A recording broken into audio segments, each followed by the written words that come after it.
উন্নয়নের মহাসড়কে উঠতে হলে খালি যে ফ্লাইওভার আর রাস্তাঘাট দিয়ে হয় না, মানুষের মানসিকতার, মানুষের বিহেভিয়ার, একটা জাতি পৃথিবীতে সভ্য এর যে কত ইন্ডিকেটর আছে, সেই ইন্ডিকেটরস এর মধ্যে আমরা কিন্তু অনেক ক্ষেত্রে পিছিয়ে গেছি।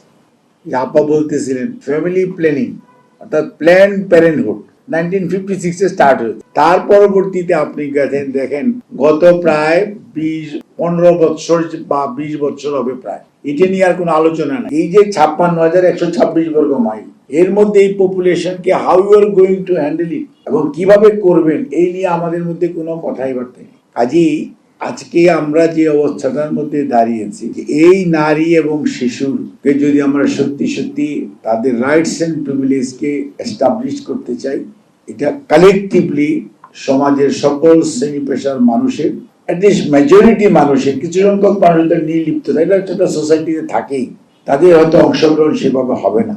বাট এই সোসাইটি কিন্তু সেই সোসাইটি যারা এই দেশের স্বাধীনতা যুদ্ধের থেকে শুরু করে আজ অবধি বাংলাদেশকে এই পর্যন্ত আনার ব্যাপারে দায়িত্ব পালন করে, এত ফ্রাস্ট্রেটেড হওয়ারও কোনো কারণ নাই।